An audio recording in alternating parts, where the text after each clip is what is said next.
Señoras, señoritas, señores estudiantes, buenas tardes. El día de hoy vamos a ver la clase que corresponde de acuerdo a la planificación, hoy sábado 6 de marzo del 2021. Me puse a chequear las tareas, me están mandando a destiempo y esas tareas ya automáticamente no tienen la calificación que debe ser, ¿no? Como toda tarea atrasada, ya tiene una calificación menos. Trate de enviar las tareas a la hora que es y el día que se le pidió, jueves hasta las 10 de la noche, enviadas a mi correo, por favor. O en caso de que no tenga correo, alguna situación, a mi WhatsApp. Listo. Chequeé las tareas, debemos ir puliendo un poquito más sobre los textos académicos y habíamos dicho que los textos académicos, ¿no es cierto?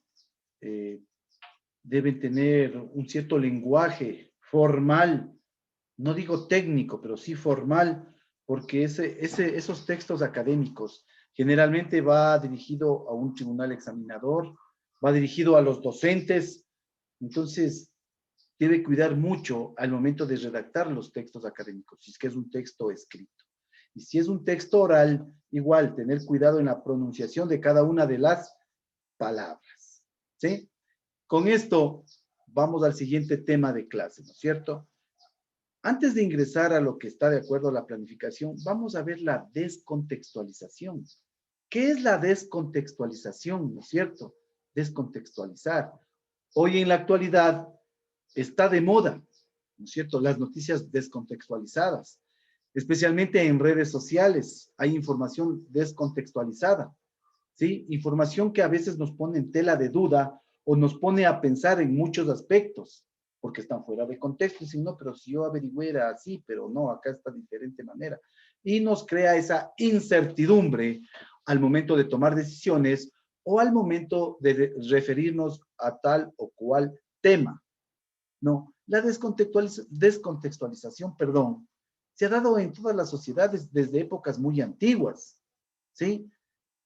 Ya que desde el Imperio Romano se ha visto la necesidad de mantener a un pueblo informado, a un grupo humano informado, ¿sí? La necesidad de informarle a ese pueblo qué es lo que está pasando, a ese pueblo qué es lo que hay, qué es lo que no hay respecto a diferentes factores, ¿no es cierto? ¿Cómo están, por ejemplo, en la antigüedad en Roma que apareció esta necesidad? ¿Cómo están las tropas romanas, por ejemplo, avanzando en la conquista del mundo? Entre comillas, ¿no? Y todo esto es lo que ha creado la necesidad de informar a su pueblo o a un pueblo de todo lo que sucede a su alrededor, de todo lo que sucede en el contexto nacional, si hablamos ya en la actualidad, ¿no es cierto?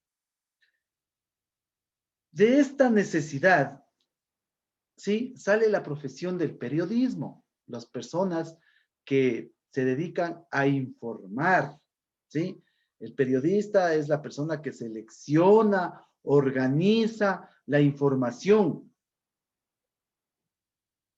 que va a ser de interés o que es de interés para todo un pueblo. Y se encarga de paso de difundirla de manera real, de manera real. En nuestros días, el periodismo se ha convertido en una profesión muy amplia con diferentes ramas, ¿no es cierto? Hay periodismo, por ejemplo, deportivo, periodismo tecnológico, que informan de los avances de la tecnología, periodismo económico, hablan de la economía del mundo, periodismo político, habla de la situación política de las naciones, de cómo está el entorno, por ejemplo, regional, local, regional y a la vez el escenario mundial.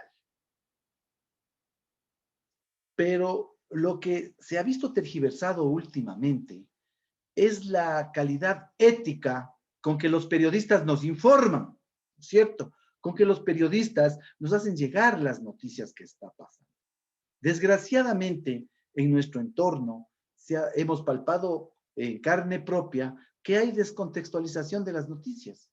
Por ejemplo, nosotros pasamos un paro nacional en octubre del 2019. En octubre del 2019 hubo un paro nacional y ahí se pudo ver tranquilamente que había muchas noticias descontextualizadas. El gobierno daba cifras que no pasaba nada, que todo está controlado, que se mantengan, por favor, para evitar problemas en sus hogares, nada más, y no pasa nada. Y sin embargo, las redes sociales, que ahora es una herramienta, es un elemento de información rápida, ¿sí? De información rápida y constante, que está en constante cambio, constante renovación de la información, se está constantemente actualizando. Entonces, las redes sociales jugaron un papel muy importante y daban videos e informaban que no era así, que en ciertos sectores de la capital estaban actuando las fuerzas del orden con exceso justamente de la fuerza, ¿no es cierto? ¿Sí? Entonces, ahí ya existió una cierta descontextualización de las noticias. Con este ejemplo, hacerles notar qué es la descontextualización, ¿sí? La descontextualización es un tipo de distorsión de la realidad mediante la cual el hecho verdadero es expuesto pero sin alterarlo, extrayéndolo del contexto en el que sucedió, ¿sí? Ejemplo de noticias descontextualizadas, vuelvo y repito, puede ser también en la actualidad el manejo de la pandemia. Una noticia de actualidad descontextualizada, por ejemplo, la fase de vacunación cero. Noticias totalmente fuera de contexto, ¿no es cierto? El gobierno dice que un silencio total, más claro. Dicen que sí, estamos en la fase cero y que se está vacunando al personal de primera línea, especialmente al personal de salud. Pero con los ecuatorianos, las redes sociales nos informaron que no es así, que se están vacunando personas que no pertenecen al área médica, que están en primera línea, sino familiares de políticos. Se están vacunando rectores de universidades, se están vacunando padres de los políticos, padres y madres de los políticos. Entonces, mire las noticias descontextualizadas, ¿no es cierto? Es decir, la información real es tergiversada. Eso es la descontextualización. Descontextualización. La información real es tergiversada en beneficio del hablante o de otros intereses. En este caso, ¿en beneficio de qué? ¿No es cierto? De los intereses de los grupos de poder, de los grupos políticos de poder. ¿No es cierto? Llegaron algunas dosis de vacunas, algunos miles ya de dosis de vacunas, pero no se ve. En los hospitales, los médicos se quejan de que están en primera línea, todos los días atienden a pacientes con COVID y hasta ahora no les llega la famosa vacuna. Mire, entonces mire cómo descontextualizan las noticias. En cambio, el gobierno dice que todo está sin novedad. El Ministerio de Salud, es más, ni se pronuncia, casi dice que todo es privado porque se debe manejar con mucha cautela las vacunas. Cautela, pero para que ellos se lleven a vacunar a sus familiares. Entonces, esa es la descontextualización, ¿no es cierto? La descontextualización no es más que tergiversar las noticias en beneficio del hablante o de alguna persona que tiene algún interés. En el caso, por ejemplo, aquí del Ecuador, vuelvo y repito, el ejemplo que les puse, se tergiversa o se descontextualiza las noticias de la vacunación en beneficio de los intereses del gobierno, ¿no es cierto? El gobierno dice que no pasa nada, que todo está bajo control, que la vacunación se está llevando tal cual lo planificado, no hay planificación, etc. Eso es la descontextualización, ¿cierto? La palabra descontextualizar fue recientemente agregada al diccionario de la Real Academia Española de la Lengua y significa sacar algo de su contexto, ¿sí? El contexto, podemos decir que es una situación, una situación comunicativa, el momento mismo del escenario donde fue emitido el mensaje. Es decir, el contexto es la noticia real que se da en el momento que sucede y tal y cual como sucedió, ¿sí? Todo eso es el contexto. El contexto también es el lenguaje que se emplea para transmitir esa noticia. Entonces, eso es la descontextualización. Eso quería hacer notar, ¿no? Es un aspecto muy importante que usted va a necesitar ya ahora con las nuevas pruebas para accesar a la universidad pública, ya entra todo esto, ¿no es cierto? Dicen, por ejemplo, verifique si la presente noticia está creada en un contexto real y le ponen una noticia descontextualizada. y usted tiene que poner, ¿no es cierto? Esta noticia no es real, por tanto está creada en un ambiente descontextualizado. Descontextualizado es sacar de la realidad o sacar en sí mismo la noticia de su escenario donde se produjo y cómo se produjo, ¿no es cierto? Es distorsionar, descontextualizar. Distorsionar la noticia para atender a un cierto grupo de interés. Puede ser la persona que habla y que emite las noticias, está creando, por ejemplo, una descontextualización. Desgraciadamente, lo que sucede en los canales ecuatorianos, que hay periodistas de renombre que hacen noticia y la noticia le presentan como ellos quieren, le sacan de su contexto y le acomodan a sus intereses, ¿sí? Entonces, mucho ojo con la descontextualización. Siguiendo con los temas de clase, nos toca el libro electrónico, ¿no es cierto?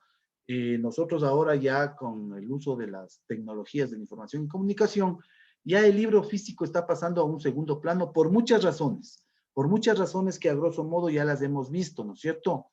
Sí, se ahorra papel, se ahorra tinta, no se contamina el ambiente, no se deforesta el entorno, etcétera, etcétera. Pero bueno, vamos a ver, el libro electrónico no es más que la versión misma digital de un libro de papel. Es la versión digital de un libro de papel. Es lo mismo que un libro de papel, pero electrónicamente.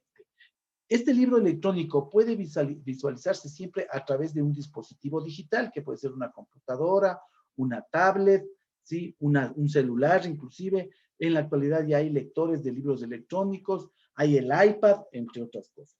Entonces el libro electrónico no es más que la versión digital de un libro de papel, ¿sí? Pero puede visualizarse este libro electrónico siempre a través de un dispositivo digital. Puede ser una computadora, un celular, un lector de libros electrónicos, un iPad, entre otras cosas, ¿no es cierto? Una tablet. El término ebook, electronic book o libro electrónico, se usa para denominar tanto la versión digitalizada de los libros como al lector, a la persona que lee esos libros digitales, ¿sí? Ebook es un término genérico para referirse al libro electrónico y para denominar también a la persona que lee esos libros, ¿sí? A la persona que acostumbra a leer libros digitales. Aunque también para la persona que lee bastante los libros digitales, se utiliza el anglicismo e-reader, ¿no es cierto? O lector de libros digitales, e-reader. Reader es leer, e-reader, electronic, ¿no es cierto? Lee libros electrónicos, electronic writer, lector electrónico, ¿sí?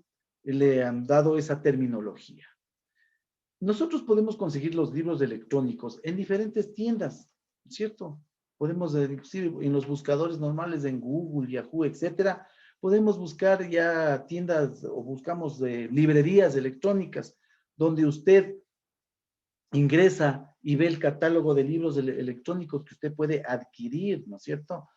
¿Sí? Entonces usted adquiere ya los libros por medio de internet con su tarjeta de crédito, de débito, y el libro igual le llega ya a su correo electrónico en versión digitalizada.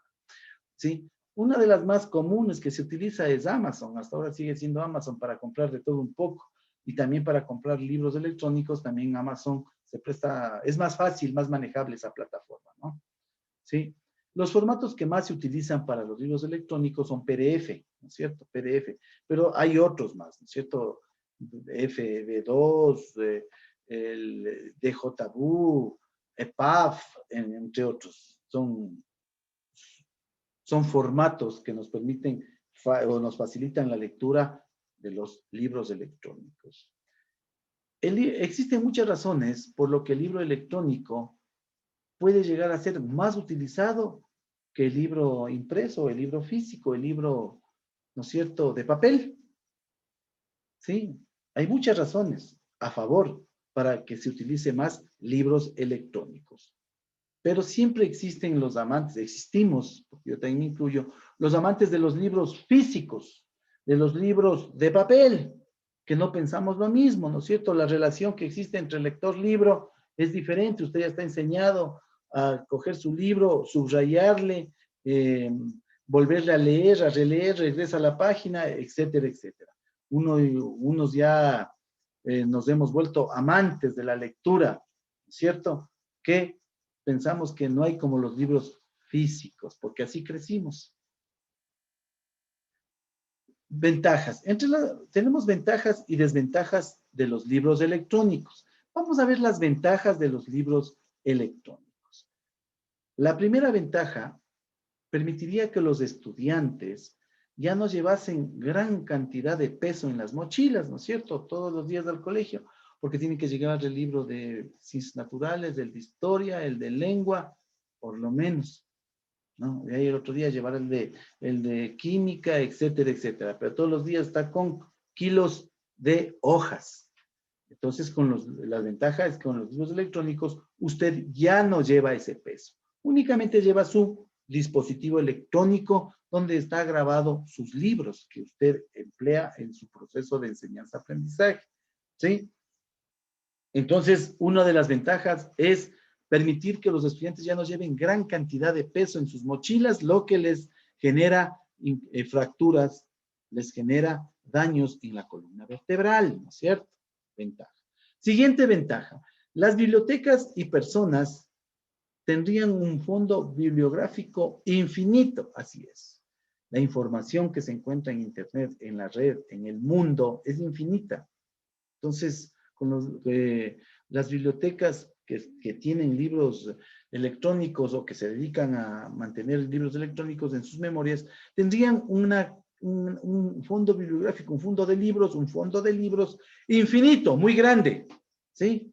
Entonces, así es, porque en Internet hay de todo. Siguiente ventaja. La accesibilidad a la cultura sería total, pero ojo, necesitamos también de Internet, ¿cierto?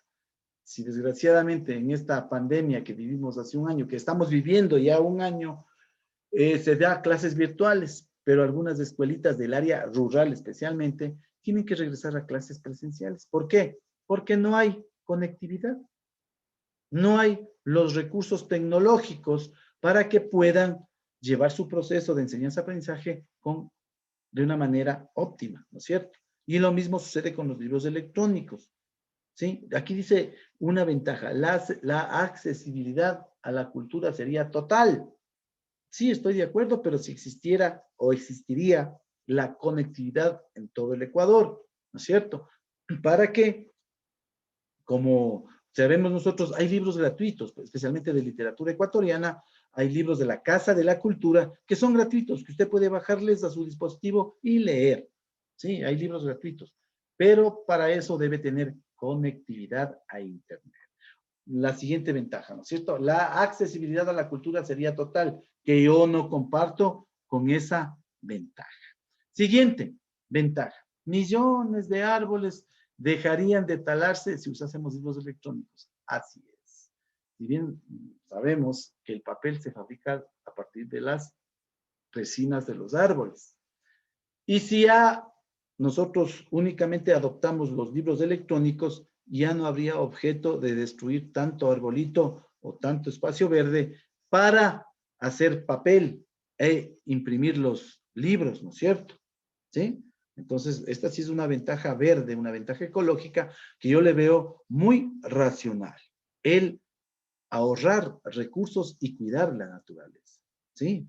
Ya no se talaría tanto árbol, los arbolitos ya tendrían por lo menos una esperanza mayor de vida y las áreas verdes se mantendrían, ¿sí? Porque los libros electrónicos ya no requieren de papel. Bueno, esa ventaja sí comparto, ventaja ecológica. Siguiente ventaja. Los autores de obras literarias ganarían el 70% de regalías frente al 10% que ganan quienes venden libros de papel. Así es. La producción o producir un libro de papel cuesta, ¿no es cierto? Cuesta mucho dinero. ¿Por qué? Porque hay que imprimir, reimprimir, probar, reprobar, etcétera, etcétera. Tantos elementos en el libro impreso, lo que no sucede con el libro digital, ¿sí? Entonces, también yo le veo una buena ventaja que los autores de los libros tendrían un nivel de ganancia mayor. ¿Por qué? Porque ya no tienen que invertir en tinta, ya no tienen que invertir en papel, ya no se les lleva un porcentaje la imprenta, etcétera, etcétera. Sino las ganancias netas van más al autor del libro, por regalías, ¿no es cierto? Ya no es como cuando se hacen los libros de papel. Dicen, a ver, ya mi imprenta le va a hacer un tiraje de 30,000 libros. Pero usted de cada libro vendido únicamente va a recibir, por ejemplo, el libro va a valer $100. Por cada libro que vendemos únicamente vamos a dar a usted el 5%, $5. Sí, solamente denos la obra literaria, el derecho de autor, y nosotros sacamos 30,000 libros y ponemos en las librerías, y por cada libro que se venda le vamos a dar el 5%. Es decir, por cada libro de $100 que vendemos, a usted le vamos a dar solo $5 nada más, porque el resto es lo que nosotros gastamos en imprimir, en publicar, en hacer publicidad, en publicitar, etcétera, etcétera. Entonces, esto ya desaparecería con el libro electrónico, porque el libro electrónico ya es directo. Inclusive algunos libros se presentan tal cual el autor escribió, ya no tiene componendas de la editorial, que la pasta, que la contrapasta, negativa, ¿sí? Entonces, eso también le veo ventajoso a la persona que se sacrificó, que se dedicó a investigar, a estudiar para crear ese libro, le dan un buen nivel de ganancia, y así debería ser. Y no que se lleve todo la imprenta, ¿no es cierto? La editorial, porque es el negocio. O sea, son tercerizadores del trabajo. El autor es el que se suda la gota pensando, realizando la obra, y la editorial dice, traiga, yo le voy a publicar, pero verá, yo por cada libro que venda, únicamente le voy a dar el 10%, no le voy a dar más. Imagínense, se queda con todo el resto. ¿Sí? Esas son las ventajas que tenemos de los libros electrónicos. Como hay ventajas, también hay desventajas, ¿no es cierto? Tenemos desventajas también al uso de libros electrónicos. Bueno, esta desventaja más es emocional, emotiva, ¿no es cierto? Subjetiva, diría yo. Dice, no existiría la sensación, no hay la sensación y apego al libro de papel por su tacto, su aroma y otros aspectos que nos hacen amar un libro de papel, ¿no es cierto? ¿Sí? La pasta, a veces la contextura, el olor, el aroma, ¿sí? Lo que nosotros subrayamos, resubrayamos, borramos, todo eso hace que nosotros vamos creando un vínculo emotivo con el libro, ¿no es cierto? Y aquí le ponen como desventaja que ese vínculo emotivo desaparecería, no existiría la sensación y apego al libro, ¿no es cierto? Desventaja. Siguiente desventaja. Las librerías, bibliotecas actuales y pequeños distribuidores de libros dejarían de existir. Y es así, ¿no? La ley de la oferta y la demanda. Ya dicen, ¿para qué? Ahora les pongo un ejemplo. Por ejemplo, la prensa. Ya nadie compra el comercio. ¿Por qué? Porque yo abro mi teléfono, pongo el www.elcomercio.com Ecuador y ya me sale el comercio. No, claro que no como la versión impresa, ¿no? Pero ya me salen las noticias. Ya me salen noticias de última hora. Ya me sale todo lo que yo quiero saber. O sea, ¿para qué voy a comprar un periódico de papel para contaminar la casa, llenar de basura, entre otras cosas? Si puedo leerlo en mi teléfono, ¿no es cierto? Entonces, es una desventaja también del libro electrónico. Las librerías, bibliotecas actuales y pequeños distribuidores de libros dejarían de existir, así es.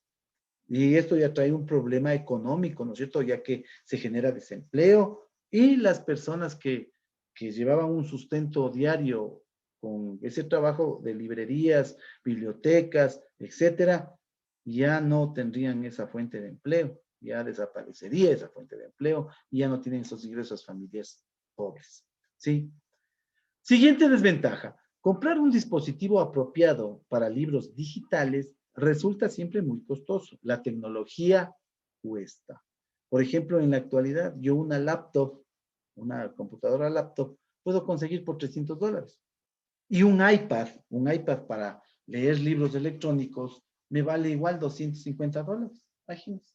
Y solo para leer libros.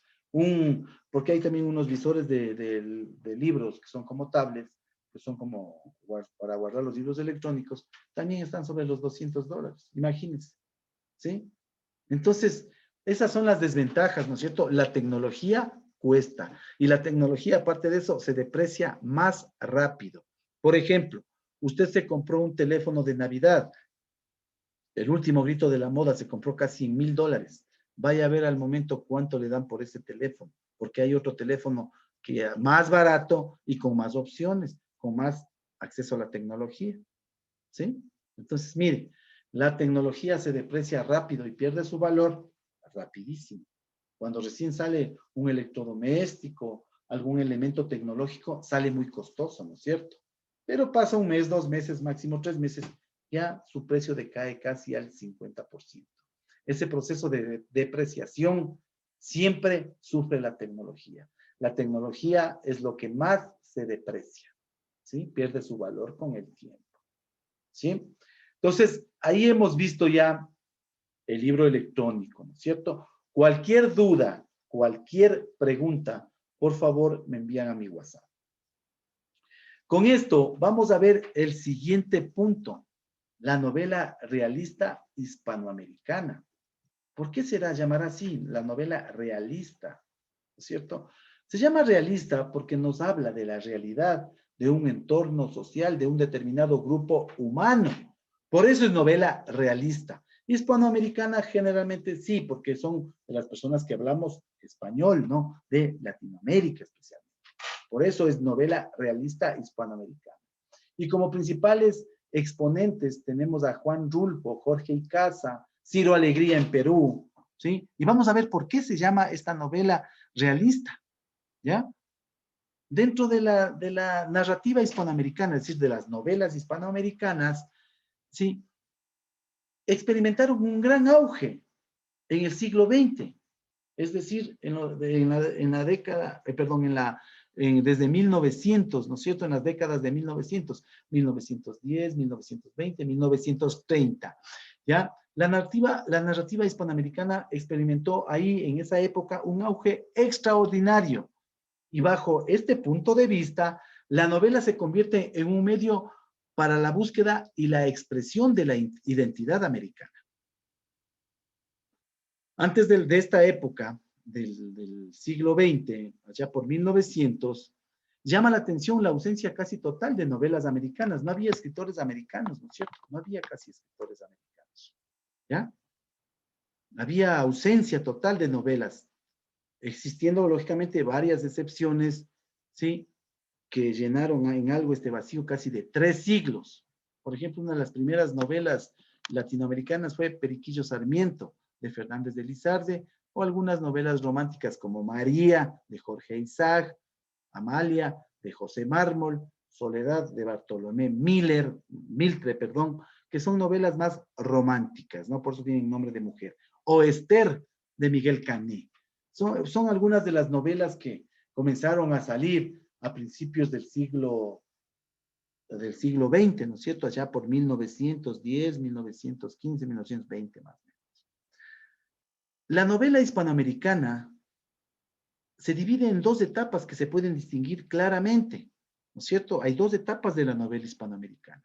La novela realista, que nace generalmente a principios del siglo XX, allá por la década de 1920, 1930 máximo, ¿sí? ¿Sí? La novela realista que es a principios de este siglo. Y existe un fenómeno, una renovación literaria, una renovación en la narrativa, es decir, en la novela, con los escritores del boom después de la década de los 60, que ya vamos a ver más adelante, ¿sí? Hoy día nos vamos a centrar en la novela realista, que es más a principios del siglo XX, allá desde 1910, 1920 hasta 1930, tuvo gran auge y gran empuje la novela realista. ¿Por qué se llama novela realista? Porque se llama novela realista porque nos habla la realidad de un determinado grupo humano frente a un determinado escenario social de aquella época. Si nosotros mal no recordamos, ¿sí?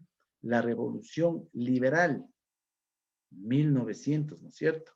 Donde Eloy Alfaro subió al poder. Antes de eso existía inclusive hasta la esclavitud.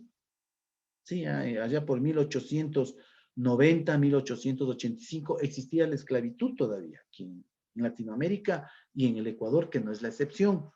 Entonces, desde ahí, por eso dice el siglo XX, desde 1910 más o menos, comienza ya a dar un vuelco los escenarios sociales, políticos, económicos, mundiales, y el Ecuador no podía quedarse atrás, y comienzan ya ciertos grupos sociales excluidos especialmente, como los negros, los indios, comienzan ya a notarse la voz de protesta, pero no por parte de ellos, sino por personas que quieren interpretar la vivencia de ellos por medio de la narrativa, de las novelas. Y de esto nace la novela realista, ¿no es cierto? La novela realista.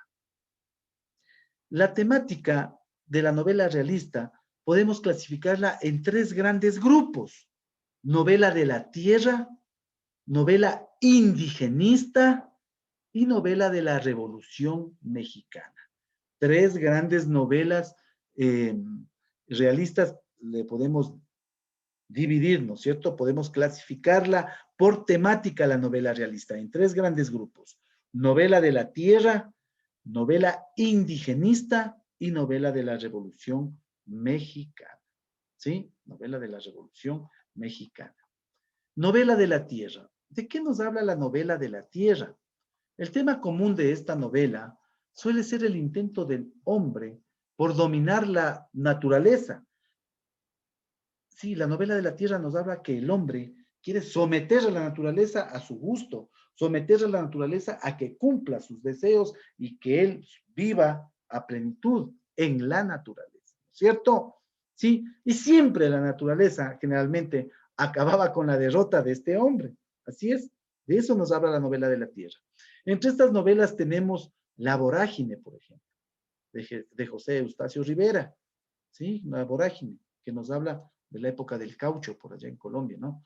Don Segundo Sombra de Ricardo Giraldes y Doña Bárbara Canalma de Rómulo Gallegos, ¿sí? Ahí se habla sobre las vivencias de los hombres que quieren dominar a la naturaleza. Por ejemplo, de los cultivadores de tal o cual elemento que quieren sobresalir a la naturaleza y generalmente la naturaleza termina por dominarlos, ¿no es cierto?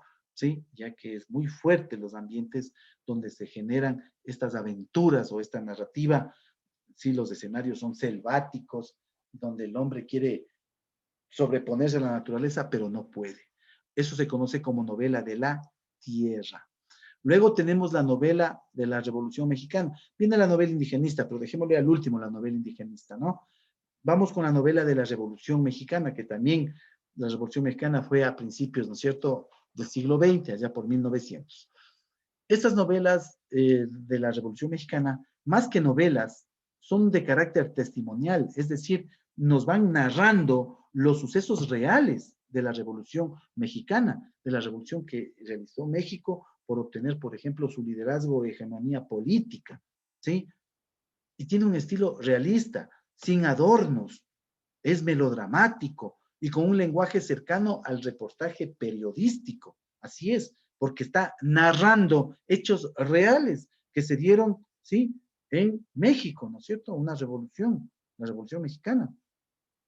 ¿Sí? Y utilizan un lenguaje bien cercano al lenguaje que se utiliza en el reportaje periodístico, ya que relatan temas, ¿sí?, de reales con un marco argumentativo basados en los sucesos de la Revolución Mexicana, ¿sí? Entre estas novelas tenemos Los de Abajo de Mariano Azuela, mexicano, La Sombra del Caudillo de Martín Luis Guzmán y México Insurgente de John Reed, ¿no es cierto? La novela de la Revolución Mexicana. En estas novelas, como su nombre lo dice, algunas novelas han sido llevadas al cine, hablan sobre las situaciones que tuvieron que vivir igual la clase indígena mexicana con la clase de los hacendados mexicanos, ¿sí? Ahí con Porfirio Díaz, cuando comienzan a rebelarse ya los indígenas de las haciendas contra los patrones que les tenían sometidos y les explotaban, algo parecido aquí en Latinoamérica, ¿no es cierto? Pero eso se dio en México y todo llegó a su fin con la famosa Revolución Mexicana. Entonces también dentro de las novelas realistas tenemos novela de la Revolución Mexicana. Y por último tenemos la novela social o indigenista, la novela social o indigenista. Esta novela es netamente latinoamericana, ¿no es cierto? Los novelistas latinoamericanos también muestran interés por las condiciones de vida de las clases oprimidas en ese entonces, ¿no es cierto? Allá por 1900. ¿Quién eran las clases oprimidas en 1900? Los indígenas, ¿sí? Los mestizos, los zambos, los negros. Pero la novela indigenista en sí trata del grupo del grupo racial indígena. Por eso es novela indigenista, ¿sí? Ya que los indígenas eran una clase muy oprimida ya a principios del siglo XX. En estas obras se denuncian, más bien son unas obras de denuncia social, se denuncia la injusticia social y la explotación que sufren, ¿sí?, los indígenas y los problemas raciales de la sociedad americana. Sí, esta novela indigenista, más que una novela narrativa, es una novela de denuncia social. Es una novela donde da a conocer Jorge Icaza, uno de los principales exponentes de la novela indigenista, ¿sí?, da a exponer él todos los, los derechos que fueron conculcados, los derechos humanos que no tenían esta clase racial, los indígenas en el Ecuador, siendo una de las clases dominantes, ¿no es cierto? Sí, dominante por número, pero no por poder económico ni por posición, sino por número, ¿no es cierto? Entonces, eso es la novela indigenista. Pero no solo aquí en Ecuador se dio esta novela indigenista, también se dio en Perú. Uno de los grandes exponentes, Ciro Alegría, en Perú. Aquí en Ecuador, uno de los grandes exponentes de la novela indigenista, tenemos a Jorge Icaza Coronel, con su obra Huasipungo, ¿no es cierto? ¿Sí? Huasipungo. En Huasipungo habla sobre cómo se le trataba al indígena. Huasipungo, traducido al español, Huasi, casa, pungo, terreno. Es una casa con terreno, es más bien un pedazo de terreno que le daban los hacendados, los grandes hacendados, al indígena. Generalmente en un terreno abrupto, un terreno inlabrable casi, al filo de quebradas, para que él ahí haga su choza y viva, ¿no es cierto? Y cultive, si es que puede, sus productos para su supervivencia, y a cambio de ese huasipungo tenía que trabajar de manera gratuita y sometido a los gustos del hacendado, del patrón, ¿sí? Entonces, era el huasipungo, ¿no? Huasipunguito, ¿sí? Entonces, todo eso es lo que nos habla Jorge Icaza en su novela Huasipungo. Las situaciones, todos los vejámenes que fueron víctimas estos indígenas, los indígenas, no tenían derechos. El indio decían que no tenía alma. El indio era considerado como un animal, animal de carga, animal de trabajo, no tenía sentimientos, no tenía alma. Así le catalogaban al indígena. Por eso es que esta novela más es de denuncia social sobre lo que pasa, cómo era tratado ese grupo racial en la sociedad ecuatoriana. Decíamos que uno de los grandes novelistas ecuatorianos y quiteño, nacido en Quito, sí, fue Jorge Icaza Coronel. Jorge Icaza Coronel fue un escritor, novelista, también hizo obras de teatro, ¿no es cierto? Él nació en 1906 en Quito y murió en 1978. Jorge Icaza es uno de los máximos representantes, junto con Ciro Alegría de Perú, del ciclo de la narrativa indigenista del siglo XX. La infancia de Jorge Icaza transcurrió en el latifundio de su tío, donde entró en contacto con la realidad social ecuatoriana que marcó toda su obra, ¿cierto? Ahí vio cómo les trataban a los indígenas, cómo manejaban a los indígenas de la hacienda, ¿sí? Icaza es una figura sobresaliente del indigenismo. En la narrativa ecuatoriana, en su primera novela, Huasipungo, que fue escrita allá por 1934 más o menos, expone la degradada situación en la que se encuentran los indios, sometidos a esclavitud por los patronos o patrones que cuentan con el apoyo de autoridades civiles e inclusive autoridades eclesiásticas. El curita también se confabulaba para explotar a los indígenas, al igual que lógicamente las autoridades civiles, ¿no es cierto? Sí, este libro, como les decía, es de una valiente denuncia social y el crudo realismo, ¿sí?, de que vivieron los indígenas. Este realismo crudo está siempre constante en todas las novelas de Jorge Icaza, ya que él vivió de niño, palpó, vio, observó cómo eran tratados los indígenas en los latifundios, ¿no es cierto? En las grandes haciendas, en los grandes latifundios, ¿sí?